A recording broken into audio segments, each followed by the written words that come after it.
Well, good morning.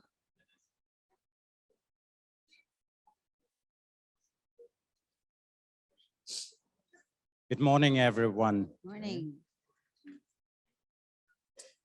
We were just welcomed by the wonderful vocal ensemble group of Vono that is having its not an academic, but artistic leader as a professor at this university, Marie Söderskiöld University. So thank you once again, and please give them an applause.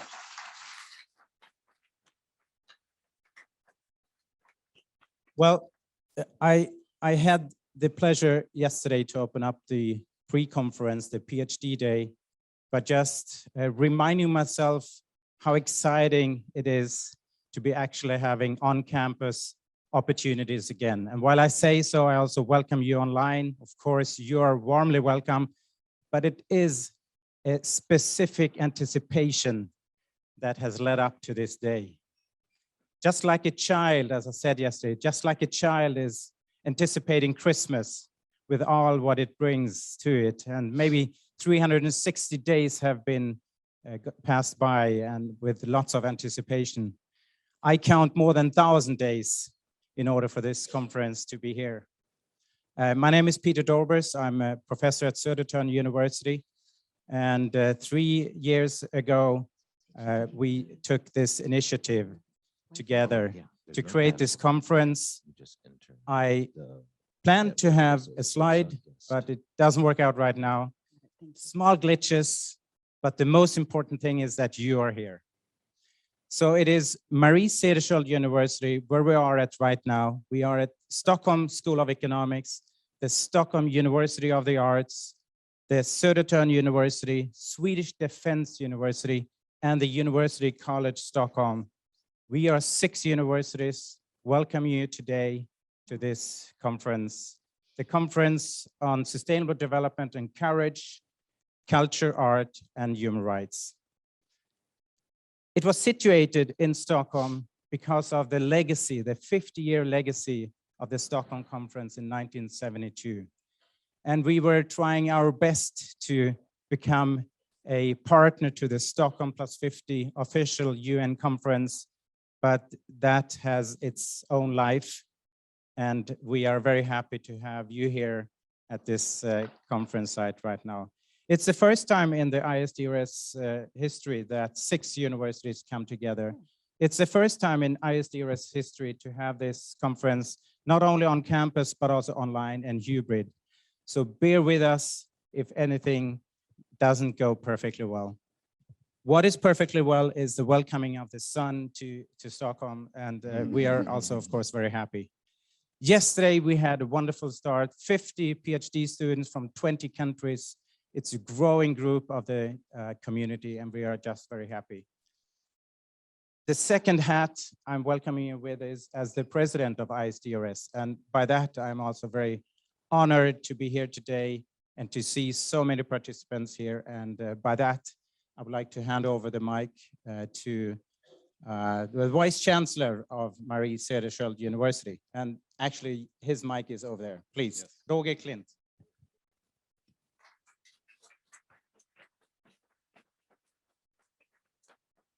Good morning, everybody.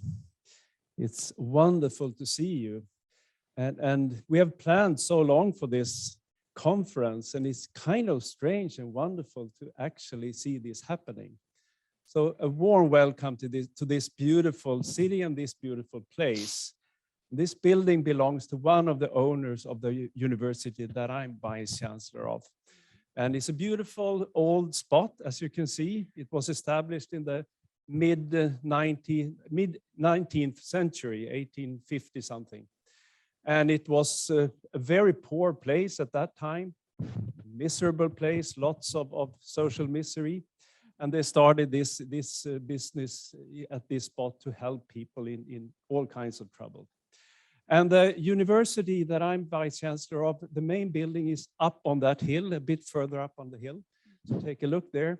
It looks like a little castle with a tower. So it's a beautiful place. And we have different buildings all around this area. and also a spot outside Stockholm in Sköndal. Well, welcome to this conference with a thrilling and name Sustainable Development, Culture, Arts and Human Rights. We are very pleased to host the International Sustainable Development Research Conference together with 6 other universities in the Stockholm area. There is no societal challenge that is more important than creating a long-term sustainable society. And this challenge is, as we all know, very multifaceted. At the university I lead, what we today call social sustainability has been in focus ever since the start of our business during the 19th and early 20th centuries. Combating social misery, vulnerability, and exclusion, and building a stable, healthy, and just society is still our driving force. Issues of sustainability need to affect us on many levels, intellectually as well as emotionally. And that is why I'm particularly pleased with the agenda of this conference, bringing together culture, arts, and human rights. Recently, one of my great idols in Swedish jazz music passed away, the drummer Bosse Skoglund.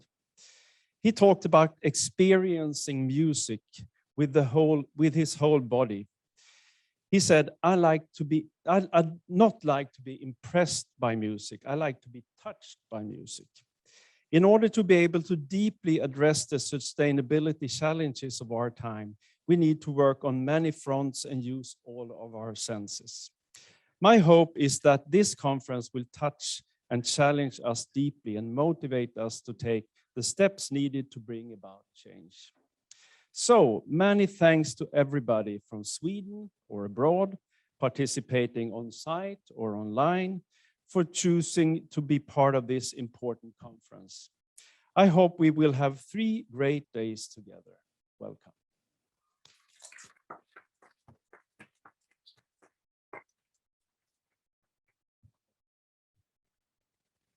Thank you, Roger. And now I'm just waiting a bit, looking around for Johanna. The spider in the web of all practical things of all practical things. And we hoped would say some words about the practical things. I also want to say good morning to all of you. I'm Johan Gärde, working together with Peter, one of the hosts from this university, Marie Cederschiöld. I'm an associate professor in sociology of religion, very much involved on issues around sustainability. So we are delighted to have you here. And as you can see, there are some practical issues. Maybe you wonder where we're going to be. Are we going to be in this building or in some other buildings? Actually, we're going to be here in this building. We're going to be in another building, which is called the Waterhouse, just close by, for the parallel sessions. And also in the main building where Vice Chancellor Roger is working with this administration, at least in the past, because you have also moved, which is a beautiful building a little bit further down. So Johanna will give you some practical information, and then we will start with the program. Yes, please. Is this on? Yeah. Hello. This is what I'll be doing all day, running around. Welcome. You've already said that. I'm Johanna Holmberg. Many of you have been emailing me, and you've very, very respectfully called me ma'am and professor and all kinds of things. Very appreciated, but this is me. Project coordinator to the core. What to say? Today, to guide you, we have a lot of arrows. Arrows and people in green vests. They might have already told you, but your tracks, the ones that you're listening to or presenting within, they are color-coded. And you can see it just outside here. There are small signs and arrows, and find your track and then follow those colors during the day. You can always ask us as well. Yeah, the students, including myself, are very excited and also nervous, because I know we're demanding of you to find 4 campuses, yes, but they are guiding you and supporting you on 4 different campuses that they don't belong to, some of them. And yeah, they will do their best and they will take care of you. I will take care of you. I have a little care kit always ready. I already handed out something, yes. Yeah, and I would simply ask you to reciprocate the care when you get the chance with the students. Tell them that they're doing a good job or give them a pat on the back. Yeah, and we'll create this conference together and stick to the time limits today so that we can remain in this calm sense during the day and tomorrow as well. Okay, that's what I remember to say right now. Yeah. Have a good first plenary session and we'll see you. Yeah.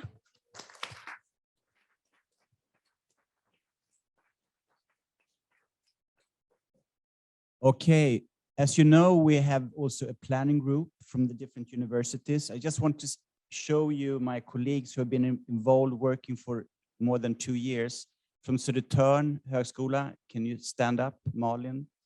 Here we have Malin, who's been preparing and working for you. From the Swedish Defense University, we have Stefan. Here is Stefan. From the University College of Stockholm, do we have Mikael here with us today? He was here yesterday. He's not here. From the Stockholm University of the Arts, do we have some of our colleagues here? They're not here today. And from the Stockholm School of Economics, they're not here exactly right now, but you're going to meet them during the week. So you can imagine it collaborating like 6 universities together. It has been fantastic from different backgrounds and disciplines. Not only that, we have a good planning committee, we have a fantastic group coming in, Vono, who will not only perform, but will also participate fully in some of the sessions, bringing in some reflection, not only in words, but in music. So you're going to hear, for example, some of the key words that are coming up from the questions from the audience, from the keynote lectures, some of the keynote words or the key words that are coming up. They're going to sing around that, improvising. Short, 2 minutes, 3 minutes. So this is also part of the whole idea, I think, that Peter and the group had originally to bring in art, music into this adventure of sustainability. I mean, we are scholars, we have to be serious and reflect upon from different backgrounds, but also bring in, let's say, the human dimensions through art and music. So we are so delighted to have you here. We've been working with you before, and it's Lone, if you stand up, who is in charge. Thank you, thank you. Okay, so now we're going to hand over, we're going to start officially. You see, it's exactly 9:18 Swedish time, sharp. And I just want to see with the online participants, are they doing okay? Because we are chatting also with them. Do you see that you have online participants, Henrik and Eugene? Are they okay? Okay.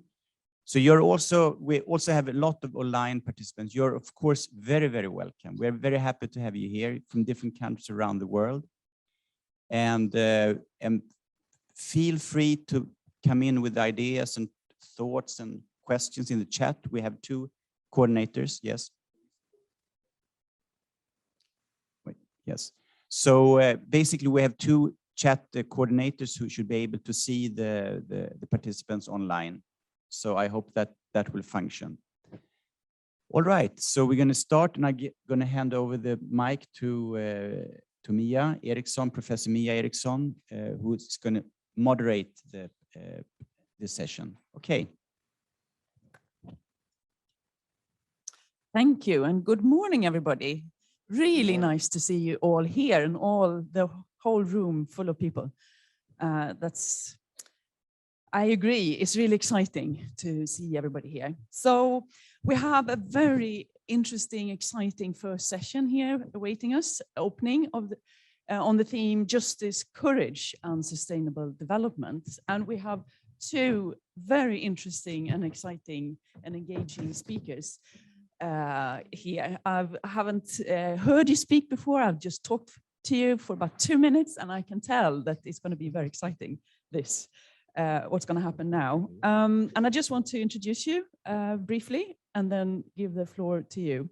So first, our first speaker is a Fulbright research scholar and international expert on environmental law and environmental justice, Professor Carlton Waterhouse. Warm welcome. Carlton Waterhouse previously has acted as an attorney with the US Environmental Protection Agency, EPA. And after that, he has done several other things, of course. He held a joint appointment as a professor of the Howard University School of Law and the Howard University School of Divinity. But now he's back at the EPA and serves as the Deputy Assistant Administrator for the EPA Office of Land and Emergency Management. And he was appointed by President Biden in February 2021. So we are very happy to have you here. And I understood from Johan this morning that we should be extremely happy because there were some glitches, but they were sorted out eventually. So we're very excited about that. Before I give the floor to you, Professor Waterhouse, I want to also say something about you, our second speaker. Most welcome, Professor Azza Karam, who will share some of her or your vast knowledge about international politics and the dynamics of it, including, of course, for the topic of today, development and gender and religion. You serve as Secretary General of Religions for Peace, which is the largest multi-religious leadership platform with over 90 inter-religious councils, as well as more grassroots interfaith youth and women's networks. Professor Karam also holds this professorship of religion and development. And let's see if I can pronounce this properly now. The Vrije Universiteit in Amsterdam, yes. And we're really excited to have you here as well. So the floor is yours, Professor. Welcome.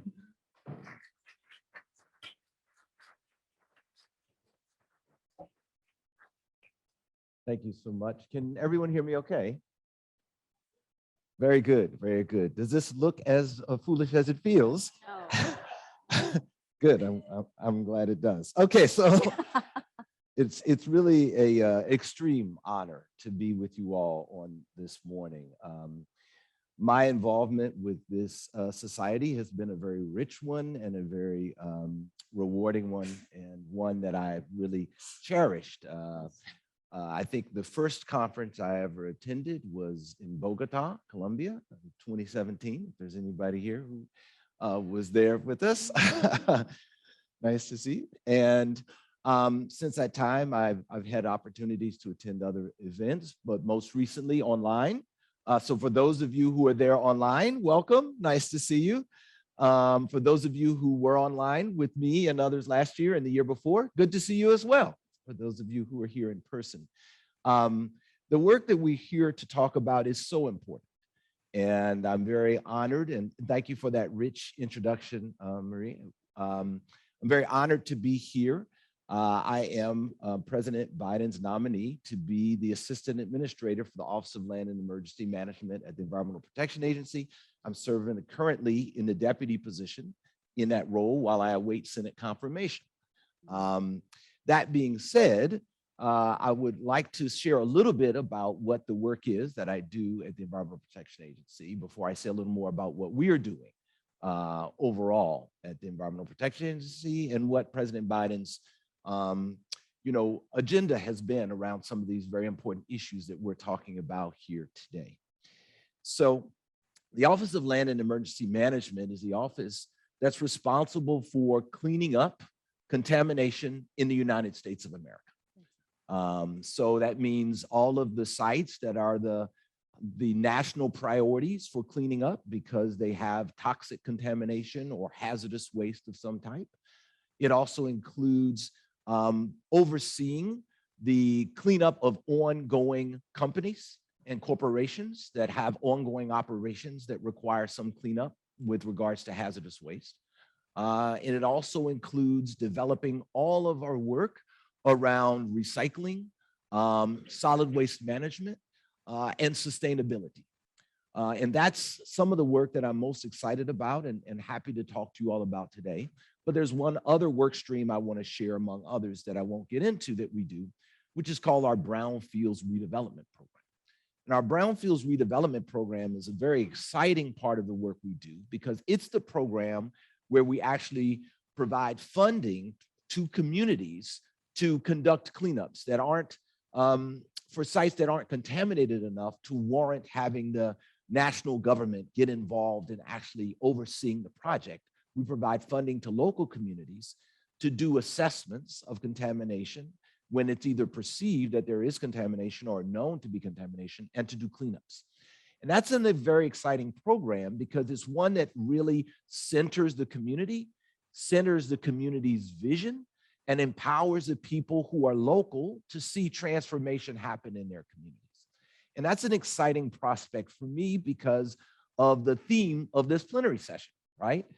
Sustainable development, justice, and courage. And all of those things really are essential for one another, right? We don't have justice if we don't have sustainable development, and we will never have justice if we don't have courage. But of course, you don't really have sustainable development if you don't have justice, right? We've learned that early on. The definition of sustainable development and sustainability always required that there would be equity. And how can there be equity if there's no justice? So ultimately, as we think about the work that we're doing here today, it's work that is so essential for us to be in a relationship with the environment in which we live, but also in a relationship with one another. And in much of the discourse around sustainability, I think there is sufficient attention to our relationship with ecology, to our relationship with the natural environment. But there has been too often a lack of consideration of the relationships we have to have with each other. And that's why I do very much appreciate the attention to justice in our conversation. Because if we're in the right relationship with one another, then we will have justice. And if we're not in the right relationship with one another, we will not. And if we're in the wrong relationship with our environment, then we will not have sustainability. And so if we want to have sustainability, we will have the right relationship with one another and the right relationship with our environment. Nothing else is sustainable. We can engage in it, but it won't last because it will break down because our relationships are broken down, right? Our relationships with the nature and our relationships with one another. But I'm going to leave more about that to the religion scholar to say more. And I want to talk to you today about the way in which, in the United States at least, we're going to work very hard in terms of sustainability. It's at the core of what we do at the Environmental Protection Agency. And in approaching that, one of the key ingredients that we're working to today, which some of you all on one of our tracks will be very excited to hear, is the idea of circularity, right? Circularity and a circular economy are really critical tools for us in our fight against climate change, biodiversity loss, and also pollution mitigation. And enhancing a circular economy is a critical aspect of achieving the Paris Agreement's nationally determined contributions and many of the United Nations Sustainable Development Goals as well. Now, natural resource extraction and processing, including those associated with plastic production and food, contribute about half of all the global greenhouse gas emissions, according to the UN International Resource Panel. Just think about that. Half of all of the emissions coming from those areas. And so if we are going to be able to make significant impacts around greenhouse gas production, we are going to have to make sure that we're dealing with a reduction, and in some cases an elimination, of natural resource extraction and processing. You can't go around that. It has to take place. And the only way we can do that in our world and continue to live in the way we do is if we develop circularity. If we develop a way to take the resources that we've already extracted and to use them and repurpose them and reuse them and to fashion them into a mechanism to allow us to continue to circularly work within the materials we have, rather than continuing to dig and continuing to mine and then continuing to harvest and continuing to fell our forests. And so circularity is something that we have decided within EPA is going to be a focus of our efforts to achieve sustainability. Now, in addition to plastic and food waste, which we've talked about already, those are 2 of 5 key materials that we are focusing on. Now, we realize that people who live near resource extraction, waste, and waste-related facilities incur higher levels of chronic health issues because these materials are often not properly managed. And our broad vision is to address the full impacts of materials and what they have on our communities. That's part of the justice, right? Think about it. We all use the materials. We all use the products. We use what is extracted. We use what is mined, but we don't live at the mine. We don't live where the mining is having its greatest impact. We don't experience the social misery that some of those extraction industries cause for the children who are working without protection in the mines, for the communities when the dams break and the rivers are damaged and the lifestyles of fishing and farming are disrupted. We don't live with the oil spills like the people in Port Harcourt in Nigeria. We don't live with the flaring, but we enjoy the fuel for our automobiles and our planes and our ships, right? And so there's no sustainability and there's no justice if we don't find a way to reduce our demand for these materials that we are so bent on having. And so I'm so excited that today, as we are doing this work here at this conference, it aligns with the work that we're doing at the agency in the United States. Now, one step towards this vision to address the urgent climate and environmental justice impacts associated with materials is our effort to develop a series of strategies to build this circular economy, and we're calling it a circular economy for all. The circular economy vision begins with designing products to be sustainable, maximizing their reuse and recycling, and also minimizing the impacts of waste management at the end of life. The first strategy of this circular economy series that we have developed is our national recycling strategy.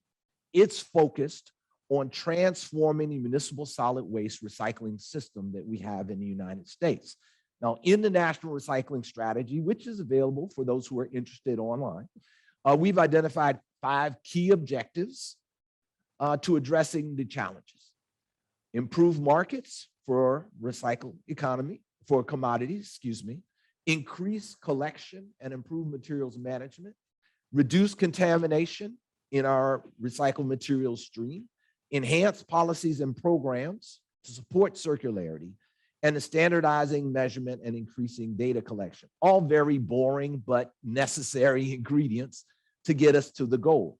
But we also know that recycling alone is not enough.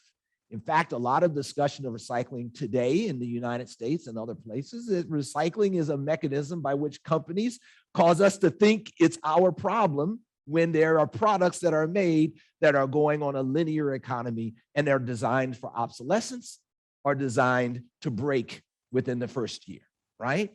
So many of us in this discourse are saying, wait a minute, why are we talking about recycling? This is their problem that they need to fix. And the truth is, it is a problem that producers need to take responsibility for, but that doesn't absolve us, right? Because the truth is, we are still making use of those products and we are still part of the equation. So I see it as a both and, right? So we do need to think about how we can responsibly, not only in our political and social cells by demanding more of producers, but also in our practices as consumers to make sure that we are focusing our efforts to reuse and reduce the materials and recycle those materials that can't be reduced or reused. So we recognize the need really for a vision that is transformative, one that transforms our waste and materials management systems, one that is inclusive, more equitable, and reflects the urgency of the climate crisis that we all face today. As we continue to build a circular economy for all, our subsequent strategies that we're developing will identify the key actions needed to look beyond recycling to reduce the impact from materials such as plastic and food waste through other pathways, such as reduction, as well as improving our ability to capture these materials and put them back in the economy. I want to just go off a little bit here at this point to say something about food loss and waste, right? There's a lot of attention on plastics, and there needs to be. Plastics cause a huge problem for us in the linear economy, and they're causing a great threat to our rivers, to our lakes, to our streams, to our oceans, right?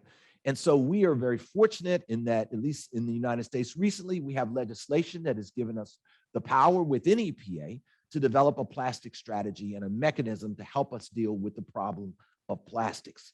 But I want to pause to talk about food loss and waste, which is another strategy we're developing, and a strategy that we all within our individual lives are very close to. And I see food loss and waste as very low-hanging fruit because it goes directly to both sustainability and to the question of justice, right? When we think about the amount of food that is lost, in other words, before it gets to us as consumers, it gets lost. And we think about the amount of food that is wasted, that after it gets to us, it doesn't go to a productive use. And then it is just landfilled and produces methane, right? And other problems.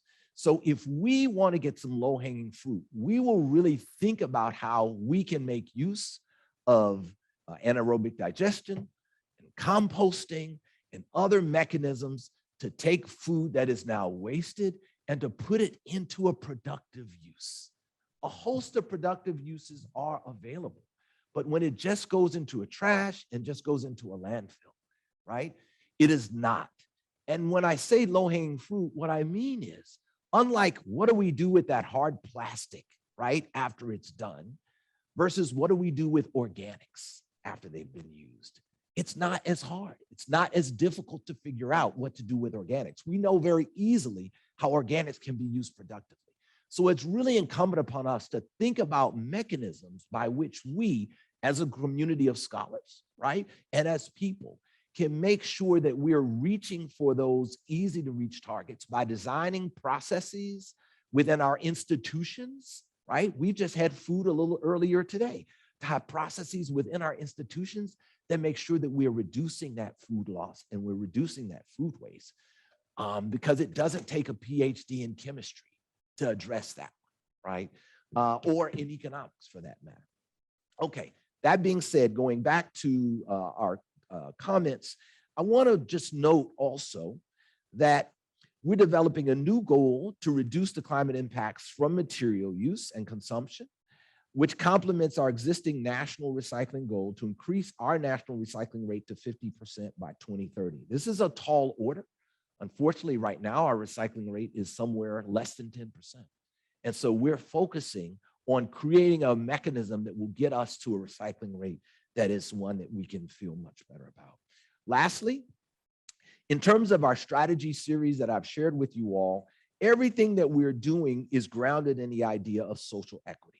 We think it's critical to the discussion of a circular economy and all circular economy strategies that we're inclusive of communities that are facing and challenged by environmental justice issues and pursue innovations that offer all people the benefits of cleaner processing of materials.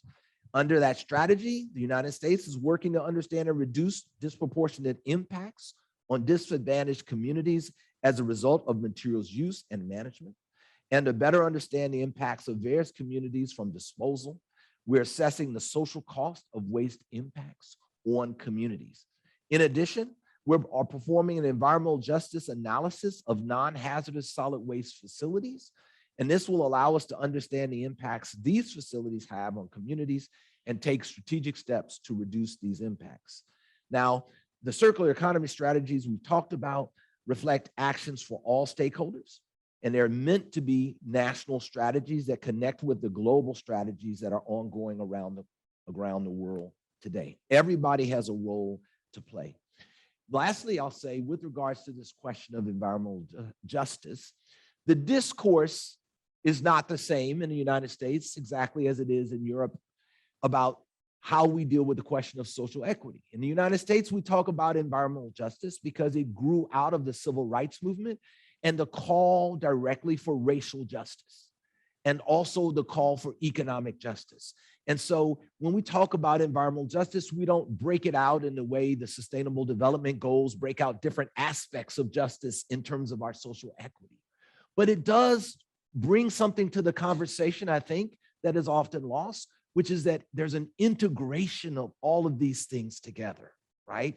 So we can work on poverty independently and we can work on gender issues independently, right? But we have to make sure that all of the actions we are doing are making sure that they are mitigating and eliminating the injustices based on gender, the injustices based on class, the injustices based on nationality, based on religion, based on race. All of these injustices can often be reflected in the decisions we make about how we use our materials, about where our waste is going, about where extraction is taking place, about the vulnerabilities to climate change, right?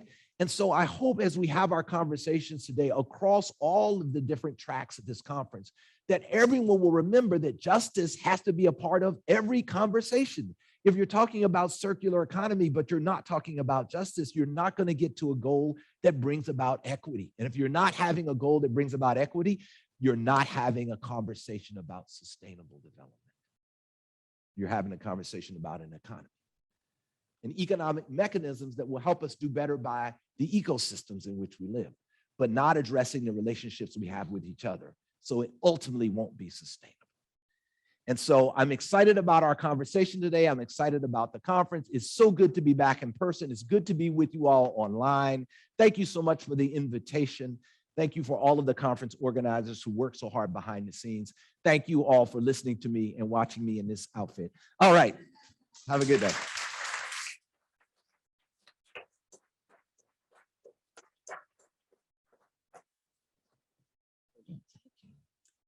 Thank you. And now some reflection.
Wow. Wow. That's a wow.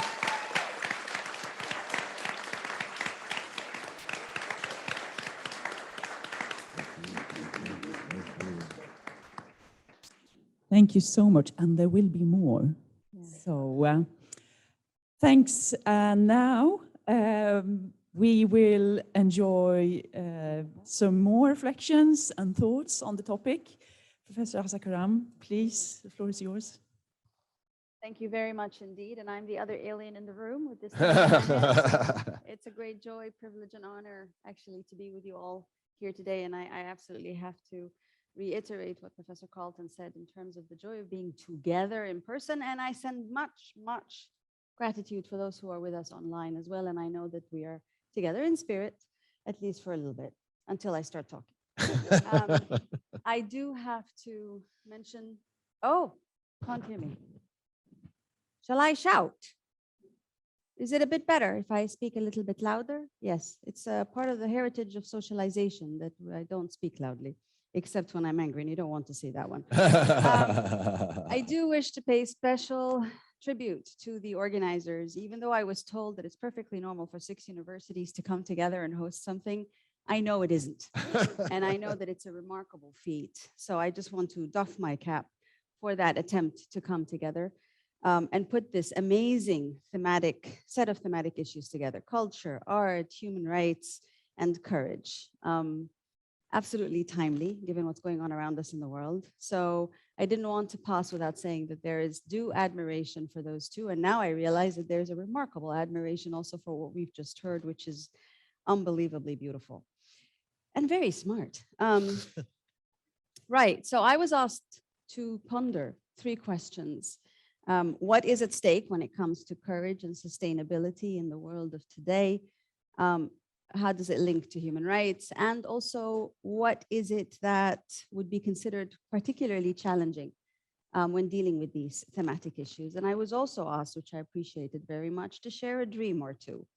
You don't want me to share my dreams, but I will share with you a question about what does religion have to do with it. And I am distinctly aware that I'm in the beautiful city of Stockholm in Sweden, which is, the last I heard, quite a secular place.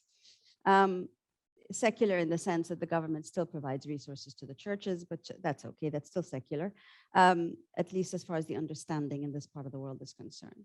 You know what's very interesting is I served for almost 25 years in international organizations, one of them based here not so far away, called the International Institute for Democracy and Electoral Assistance, or International IDEA for short, which was founded by the government of Sweden, a whole bunch of other democracies, not like the UN, founded by 193 nation states and democracy be damned, but actually founded by democracies.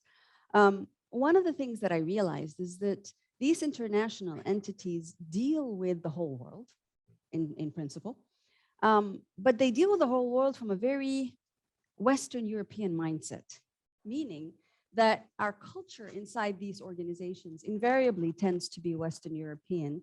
And there are many facets to that, of course, talking about culture.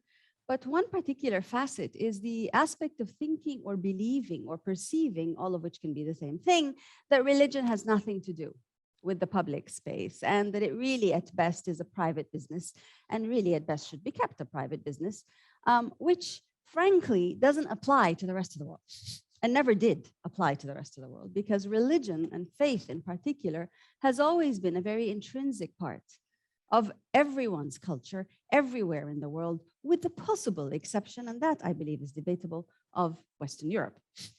So to all intents and purposes, and this was, I believe, a 2012 Pew Research study, the study found that 8 out of 10 people in the world professed to belonging to a particular faith tradition. So professed to belonging to a particular religion, and that this was a normal part of their life. It wasn't a born again kind of thing. It was just the normal context of life. I was born in Egypt, and I come from a linguistic, cultural context in which the mention of God on an average time, on an average daily basis, is actually quite frequent, that I don't know what the average is anymore. Because there's always inshallah, alhamdulillah, and many myriad ways of saying it. It's not considered irreligious, or even not considered religious, but religion is part of the lexicon of our daily lives. And to say, oh my God, is not a heresy or blasphemy. It's actually, oh my goodness, heaven help me. So the idea that we could sort of segment religion and position it in this private sphere has really never been a part of the rest of the world. So it's been interesting to try to deal with the aspect of socio-cultural realities of people within a secular Western institutional cultural framework that is ostensibly dealing with all the world. So we're serving all the world, but we're serving all the world from a perspective that religion really shouldn't matter, when in fact it matters truly, madly, and deeply. And I use these three verbs very deliberately, adjectives very deliberately: truly, deeply, madly. And here's the catch. When we realize that religion is part of the lives of most people around the world, we also have to understand what that actually translates into very, very practically. One of the things it translates into, apart from the social cultural dynamic of feeling a natural affiliation, that faith has such a powerful impact on our worldview and our daily lives, another reason is to realize something else that is very hardcore. It has nothing to do with spirit and faith and belief and feelings. It's got to do with a very simple statistic, which is that a minimum of 30% of primary healthcare everywhere in the world, a minimum of 30% of primary healthcare everywhere in the world is provided by and through religious institutions. Okay, so whether we like it or not, when we talk about improving health systems, we actually have to take that 30% into account in situations of conflict and humanitarian disasters, which unfortunately is our new normal. That figure can go up to 70%. Right? So think about it, 70% of the basic primary healthcare structures, provisions, services in a humanitarian affected context is being run through and provided through religious institutions. Now that means churches, mosques, synagogues, but it also means religious NGOs, who are some of the largest providers of public healthcare. But not only that, think about the fact that we don't have the figures yet, and we will always debate them till time immemorial, especially in Western Europe and North America. But the reality is that a large chunk of our educational systems in many parts of the world are still being provided through religious institutions. I am born a Muslim. I am a Muslim. I went to Catholic school in Egypt, right? Why? Because it's considered one of the best schools. It's considered some of the best schools, and they are. The discipline is really amazing. I do not recommend it. But the point here is, the point truly is that when we think about education, which is so fundamental to our presence here today, in the rest of the world, this is being provided through a good chunk of it through religious institutions. Now, we have not looked into aspects of nutrition, sanitation, and so on and so forth. Truly, when we think about development, the most sustainable development structures as we know them, which is really social services, the most sustainable, at least in terms of endurance and time, have been these religious institutions. They have been the original social service providers, the original humanitarian responders. This is where sustainability reigns, at least if you think about the longevity and the existence of these mechanisms. So the UN has come about in 1948. Yeah, but long before that, we had humanitarian responders, and we still do. So unlike many of the international development and humanitarian actors, actually religious institutions are the original service providers and humanitarian actors. So if we don't like the idea that people think in terms of faith and their behavior is impacted in terms of faith, then let's at least reflect on the fact that people receive basic needs through religious institutions, and they don't think twice about it. And in some cases, these institutions can actually be the only social service entities in their particular neighborhoods. They go far, wide, and deep in ways that government-provided services or secular NGO-provided services do not and cannot compete and provide. But then there's something else that I think is very important for us to think about, especially when we consider aspects of human rights. The truth of the matter is, if you look today, and if we're here in this part of the world, I think Ukraine is on everyone's mind, as it well should be. There's a very interesting dynamic that has happened and is happening in the Ukraine, which, by the way, happened before in the context of the invasion of Iraq, or excuse me, the liberation of Iraq. It depends on where we stand. The concept of a just war, that it is actually legitimate to carry out a war in which people die, in which you kill and you pillage. that this has been rationalized through religions, right? And has historically, by the way, been rationalized through religions. That war is what some religions make a point of rationalizing and justifying. So whether we like it or not, religion is insidiously part of the political infrastructure. There's a very famous picture, at least it was famous in the US, of when President Trump was in office, and on his first day of office, a whole bunch of religious leaders came together to bless him and pray with him.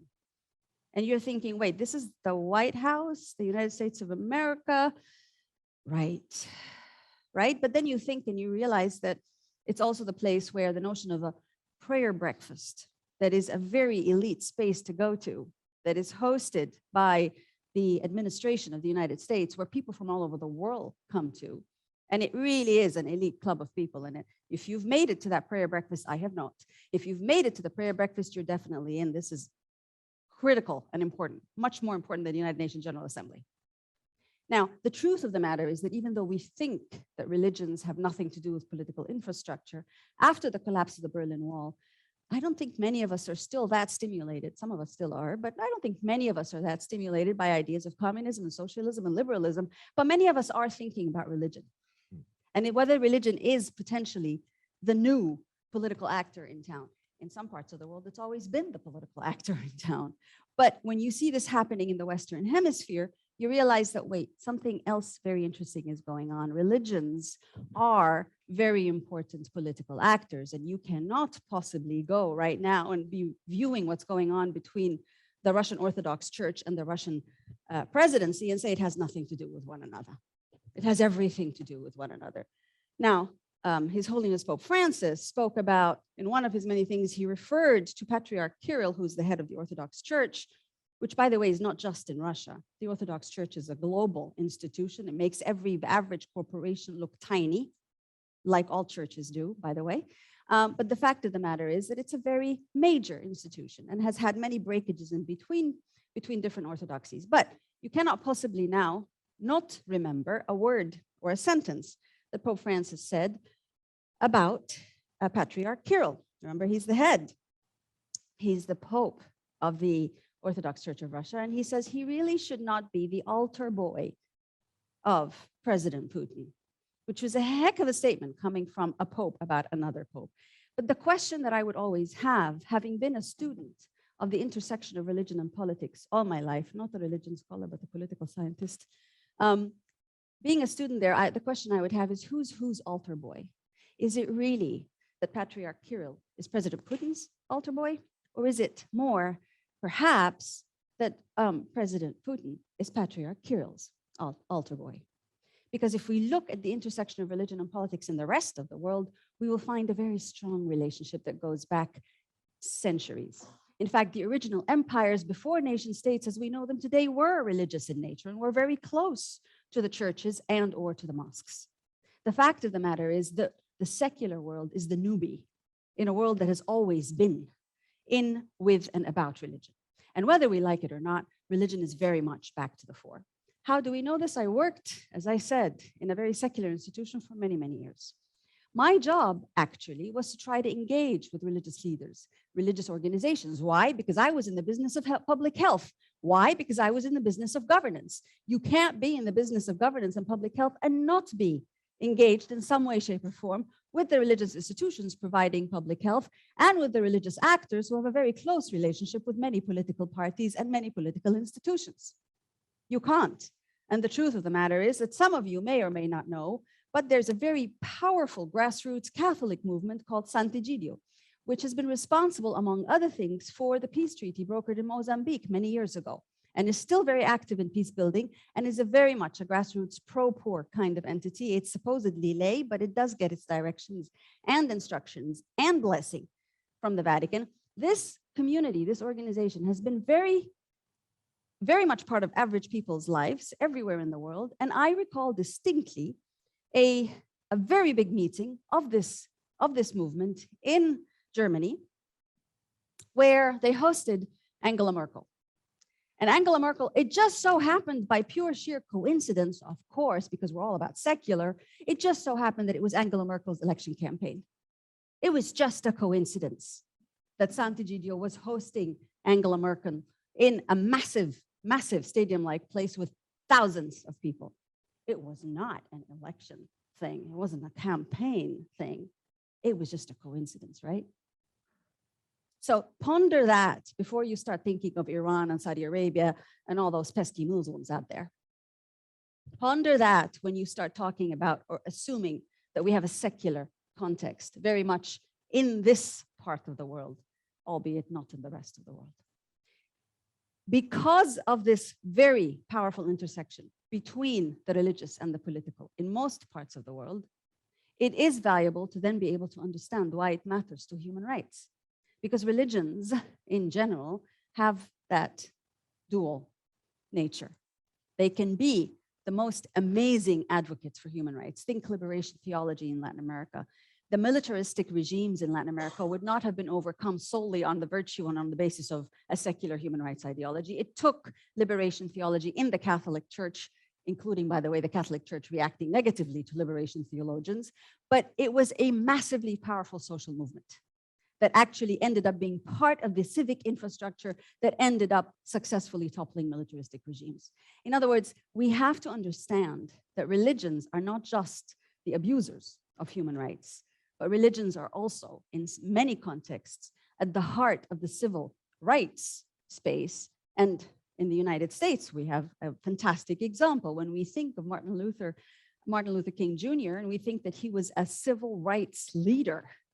He was a reverend and ordained minister, but he was a civil rights leader. And he walked the civil rights talk with Rabbi Herschel and many other, Malcolm X. It was successful at the peak of the civil rights movement in the United States of America. The success was derived in large measure thanks to the fact that the religious sectors were very much part of that space of rights, of advocacy for rights, of upholding of rights.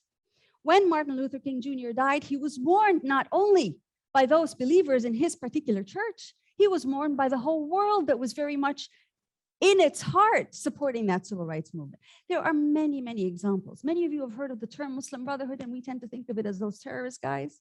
Well, guess what? They were founded in 1928 in Egypt. They were founded as an anti-colonial movement because at that time, Egypt was colonized by the British. And they were moving in a social space, and their entire claim to legitimacy came from their social mobilization, from the way that they upheld rights of native Egyptians, and the way that they provided, until today, in many parts of the world, Muslim religious movements are providers of not just social services, but of pensions for widows in different parts of the world, of public transportation where women don't get hassled and harassed. They are providers of education, they are providers of much. And it is based on that that people sometimes elect them, because they can see that they are actually able to run and administer services. People don't elect them because they're holding up guns and killing them. So we have to be able to understand that incredible nuance of the role of the religious in the civic and the role of the religious in the upholding of human rights. Today, I think we have to be fair also to understand that just as there is harm that comes from the religious spaces, there is also a wealth of human rights defenders that actually are religiously ordained or religiously inclined. So we cannot think of the world without that particular powerful role of religions in it. Having said all that, what are the challenges? There are at least 3 challenges. I was asked to say 3. I could speak for the rest of the day about the challenges, but it's interesting because I observe how the pendulum has swung within the United Nations system, has swung almost 180 degrees. Upon entering the UN in 2004, I was told, at that time I was working in the United Nations Development Program, I was told that we don't do religion. We do development, we do human rights, we do peace and security, but we don't do religion. And I always wondered, because I was working in the Arab Bureau, I was always wondering, how do you not do religion exactly? But hey, remember the Western European mindset that dictates what truth is, and truth is where religion doesn't tread. So I can now tell you that within almost every United Nations system program, by the way, the United Nations system, it includes the World Bank, it includes WHO, it includes WTO. It's a universe. And I can tell you that almost every single institution within the United Nations system, hemisphere, and universe actually deals. There is some focal point dealing with something to do with religious engagement. In fact, religious engagement has become so fashionable now. So we went from we don't do religion to we do a little too much without much learning and with very little appreciation for what the pitfalls of such a relationship can be. And remember, I started by saying religions are also the perpetrators of human rights abuse. So if you decide to engage religion without taking that aspect into account, you're making a very big mistake. But it's too much, it's too fashionable for us to pause at what those mistakes could be. And we make them today too. How do we make them? We make them by working with specific religious leaders and institutions, especially the powerful ones, especially the rich ones, and there are many rich ones, ergo our concern about the environment. We heard about sustainability from Professor Carlton and how much justice is linked there too. Guess what? If you're a human rights defender, if you're a religious institution, you own land. You own and manage natural resources. You are a stakeholder in the environmental dynamics, very much so. But let me just go back for a minute to the concern about this fashion of engaging with religions and religious institutions, particularly engaging with the big names, the big institutions with the big monies, and giving them legitimacy as a result. And what if, and in fact, that is the case, some of these big heavyweight religious institutions, I shall not mention which ones, are also not exactly aligned, and I'm being very politically correct, they're not exactly aligned with all the human rights at all times of all peoples. They have certain cherry-picking positions on human rights. Yes, this human rights we like, this human rights we advocate for, but that one, nah. Well, if you work in a United Nations system, which is meant to uphold all human rights for all peoples at all times, how dare you then work as an equal partner with those who are cherry-picking the human rights that they like? And what potentially could the implications of that be when you give legitimacy to those kinds of actors and those kinds of entities who ultimately think some human rights are more important than others? Would we not actively be desecrating human rights? Yes, we would. The answer is yes, we would. And so this is a major challenge, that we've gone to religion as a fashionable, religious engagement as fashionable, without taking into account the repercussions and the implications of this. And another dynamic that I think is very relevant to our point about courage.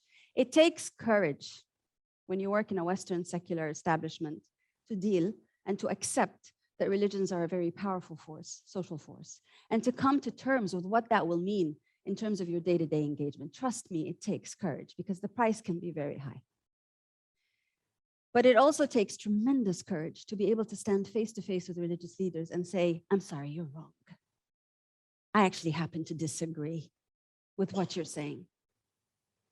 And I happen to disagree because I believe in the same faith as you, or in a faith very similar to yours, because all faiths have the 10 commandments, including indigenous people's faiths. But I disagree with your cherry picking of particular aspects, with the way that you see and appreciate and understand. It takes remarkable courage to do so. We lack that courage at the moment. And those of us who try to be courageous ultimately end up giving up, because it is very difficult to stand face to face with those who would be God. And I recall very distinctly within many human rights interactions, many interactions within the United Nations, when we would gather the religious actors. Invariably, the bulk of them, by the way, are Christian, because they're much better organized and much more centrally organized than other religious institutions and actors. But we would refer to them in the UN, quite rightly, I think, as part of civil society. Remember civil rights, civil society, you're part of civil society, only to be told, oh, no. We're not civil society. So what are you? We're special. And I would always say, we don't have a category for special. We have governments, we have intergovernmental, many governments, we have the civil society, and we have the private sector. Unfortunately or fortunately, depending on where you stand, that's all we got. But special, we don't have a rubric for. But there is this claim to exceptionalism that religious institutions and religious leaders absolutely have. Not all, but many. And the more established their institution, by the way, the more established means the more they are vested in providing social services to their communities, the more they are invested in being human rights actors and the more they are invested actually in being humanitarian providers, the more they will claim we're special. We're not like everybody else. For someone like me who stands in the space where human rights matters and matters hugely. Why? Because it's actually based on the values common to all faith traditions. If we didn't have religious values, we wouldn't have had the Universal Declaration of Human Rights. It is based on the values common to all faith traditions. So as a believer in some divine, I believe in what the Universal Declaration of Human Rights says and articulates and maintains. And as a believer in human rights, I find myself struggling with this idea that we would have a special category for certain religious institutions, invariably the most powerful ones. And the last challenge I will leave you with, because it's also my dream, the challenge of getting religions to work together. I made a joke the other day, which appears to me to be actually quite a good one, in the sense that it's actually real. That I believe, believe in God, do forgive me.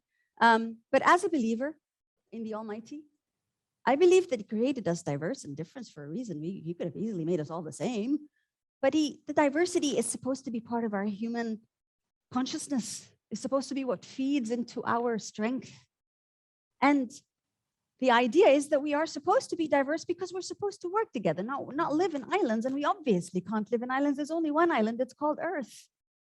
And our survival together depends on the survival of this Earth, exactly as Professor Carlton was saying. You can't assume that our relationship to one another does not entail our relationship to this environment. And by the way, that truth, quote unquote, is held in every single faith tradition. Indigenous people believe that if you harm a blade of grass, you are harming God, the divine, the sacred. There is a belief that the sacred permeates every aspect of our nature, and in fact, God is in that nature, and that nature is sacred. See how intertwined, how incredibly there is that linkage in the connection. But God probably would like us to work together and hasn't quite succeeded. So imagine an effort and a dream to try to make religious institutions actually work together. And God forgive me, but I thought that COVID would have taught us that lesson. We're all facing the same thing, same place. COVID isn't distinguishing, but good grief, we haven't. In fact, if anything, we've gone back, we've retreated into our institutions, our territories, our power bases, the names that we must maintain. And here was a chance for religions to collaborate to serve one another. That's what my organization has been trying to do for the last 50 years. We've succeeded to a certain extent, but it's a drop in the ocean of our humanity. So the challenge is for religious institutions to believe that they are equal to one another in the eyes of the Creator, which is what they maintain, and to actually work and serve everyone. And I believe that that's where the divine is, in that service to everyone. And I believe that that's how we save the environment, as we save ourselves. But it's hard. Thank you.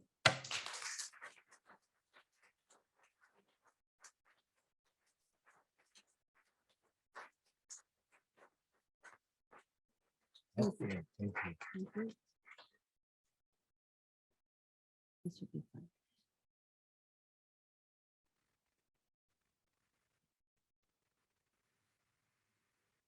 Oh!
Thank you.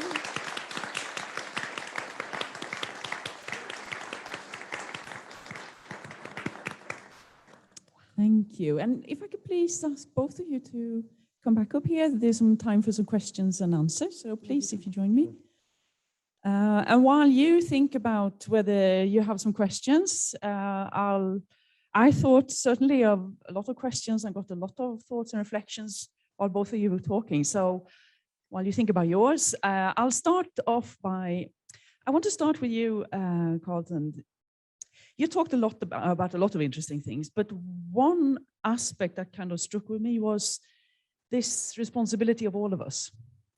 And this phrase you use, we don't live there where the mining happens, where the consequences of the land use happens. And I'm thinking of, I mean, we see it all over the world. You talked about the different, the geographical difference just as a challenge educationally or pedagogically. And I'm thinking of the conversation is going on in this country at the moment about new mining and the rights of indigenous people and issues like that. So how do we tackle this challenge of understanding the consequences when we don't live where a lot of the consequences are? Good question, and I think the political science professor has pointed us in some ways that religions cause us to be reflective about our identity and see ourselves in others. And so if we do that, then we have to put ourselves in that position, drawing on the Christian tradition, do unto others. And so if you begin there, then the fact that you don't live there doesn't change the calculus. But if you begin with yourself as other, or begin with yourself as normative and begin with them as other, then you might draw on social distinctions to say, well, they're poor, so they should live there. Or they're a part of this tribe or this ethnicity or this nationality, so they should live there. Or they don't work as hard as we do, so they should live there. Or they're the wrong religion, so they should live there. And so these then become constructs in our own minds to distance ourselves from those who suffer from those harms as a result of political and economic decisions, not as a result of divine decree. And so I think to bridge that distance, it's less a physical distance than it is a mental distance that we have to bridge, which sometimes can be more difficult than bridging a physical distance, because all we need is technology to bridge the physical distance. But the mental distances that we've constructed in our mind can become impenetrable because they are part of this group that is different than my group and different than my identity. So I think it has to begin there. We have to do the very difficult work of building bridges and tearing down walls. Thank you. And then you made an elegant pass here at you, Azza. And I was thinking, it's really interesting. We could have a long conversation, I think, about this self-image and identity of a large part of the Western Europe, or perhaps the global North, in terms of religion and the place of religion in the public. But what do we do about that?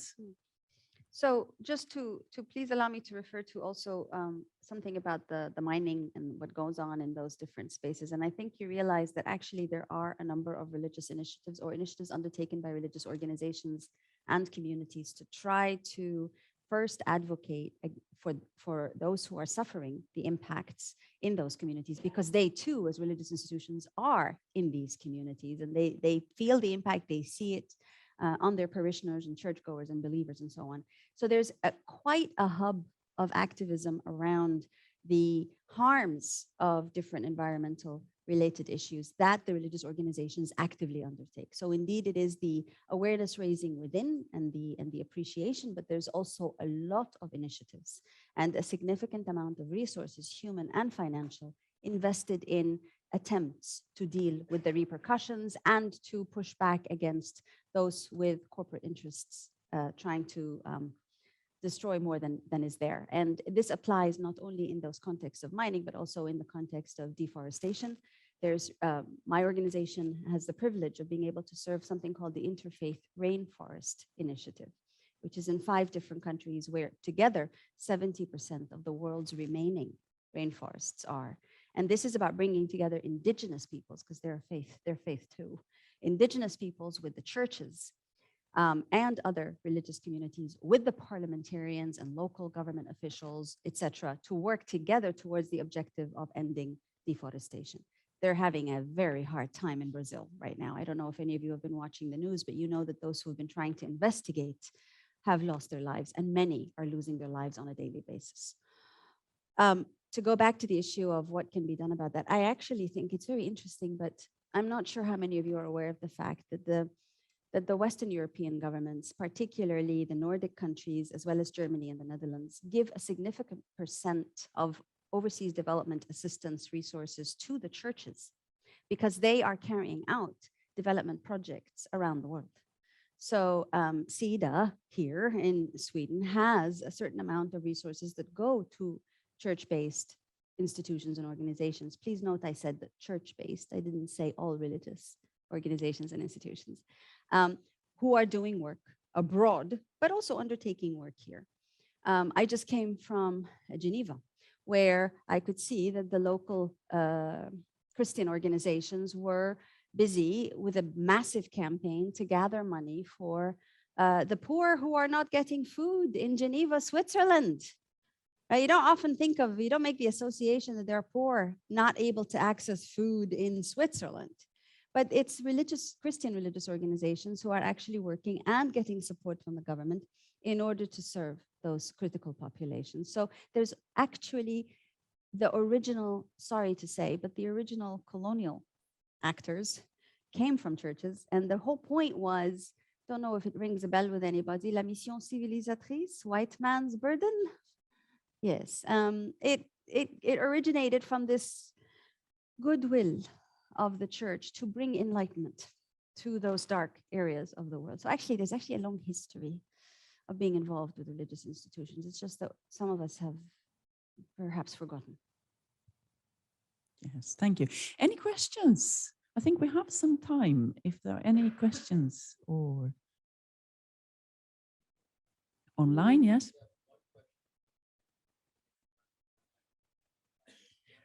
The question online is, how is the UN initiating the universal philosophy of equality in Nepal within the UN umbrella organization in Nepal for the entire Nepalese community? Was the question online. So in Nepal, there is such a thing as in many other countries, something called the UN country team. The UN country team is all the UN development entities, UNICEF, UNDP, UN Women, UNFPA, all the UN development entities. Remember I told you the UN is a universe, lest you think it's one organization like a blue building in the movies. It's a massive universe of organizations. So all these organizations come together, the development ones, under something called the UN country team. In the last 5 to 10 years, the UN country team has had to, especially since the earthquake, has had to work very much with religious organizations serving communities because they realized that when the earthquake happened, the ones immediately there serving communities were the religious organizations, Buddhist and Christian. So they have been working with them, actually. I don't know about the universal philosophy, but it's really the philosophy of international development assistance and the sustainable development goals that is about serving with those who are, or mobilizing those who are able to enhance the power of reach of services to their community. So I know that the UN country team has significantly ramped up its engagement with faith-based organizations who are service deliverers. And because they have a serious issue, along with many other countries in South Asia, with child marriage, where it's happening too much.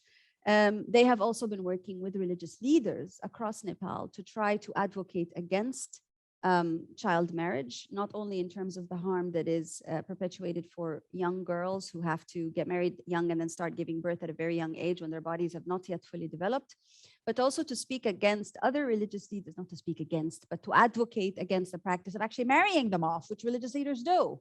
So trying to have that advocacy campaign amongst many other things that are happening in Nepal. Well, I think the question, if it's very short and you get a very short answer, please. Very short to both of you. Archbishop Hilder Camara of Brazil famously said, "When I feed the poor, they call me a saint. When I ask why they're poor, they call me a communist." That's the Brazilian Catholic way of saying the American Protestant term good trouble, getting into good trouble. My question is, in the US, one of the big proponents of Catholic social teaching is Joe Biden and John Kerry. So in your experience, have you ever seen them use their Catholic faith, I know what they do otherwise, but justifying it in their Catholic faith to get into good trouble? And the second question is, in the Middle East, religious leaders tend to be part of the sulta, tend to be part of the power elite. Do you have a dream, in your dreams, can you ever see the religious leaders, Muslim and Christian, getting into good trouble and actually speaking truth to power from a religious perspective in the Middle East?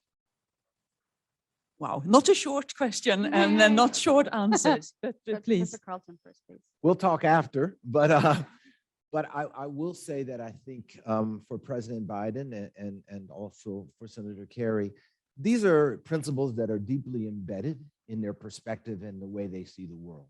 So because of that, I don't know that there are things that are necessarily explicitly articulated within the context of their faith tradition, but I can answer for them. But I can say from my own perspective, these are things that are deeply embedded in my own way of seeing and understanding the world, and that it guides me in the way I approach matters. So whether they are viewed as secular or not, my faith becomes a grounding for my principles.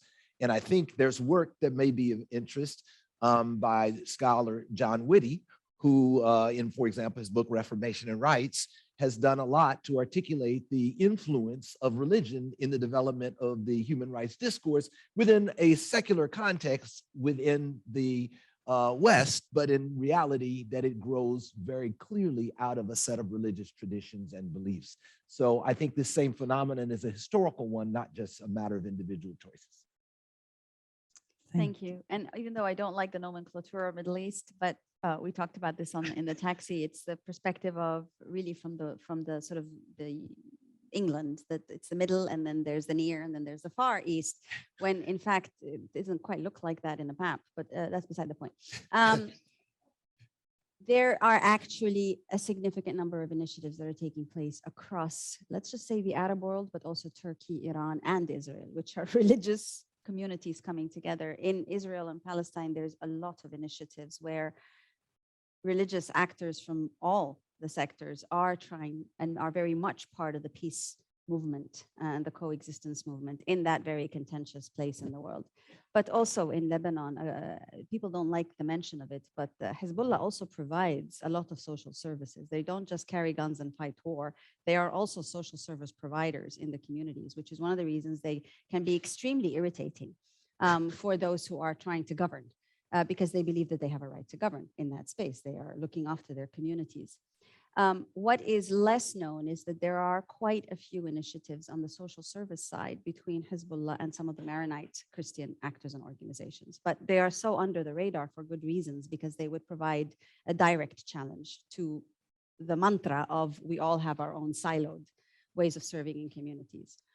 I don't think we would have been able to see a significant number of college students able to access universities across the Arab region, even though ostensibly education is free, but actually being able to afford to go to school and go to university is not free. It's an expensive endeavor, but it is actually significantly financed by a lot of different religious organizations. I'm often very proud to mention the example of SEOS, which is the Coptic Evangelical Organization for Social Services, which is an Egyptian organization, but has branched out to many parts of the Arab world. And they work very much serving Muslim communities and obviously Christian communities in terms of basic needs and social services. Our governments in the Arab region would not be able to serve the populations that they have under their ambit if it had not been and has not been for the role that the religious institutions are providing to take care of a lot of those social services. Like I said, it includes even buses.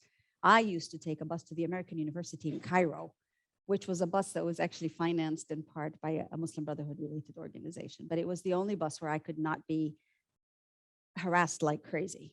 Yeah. So sorry. I'm sorry if I seem rude to both of you and to the audience. I'm sure you have a lot of interesting questions, and I hope there will be opportunities for people to continue this conversation and dialogue. But I'm really keen that we will get the final session from our fantastic ensemble here. So please, thank you to both of you, and the concluding reflections for this session. Thank you.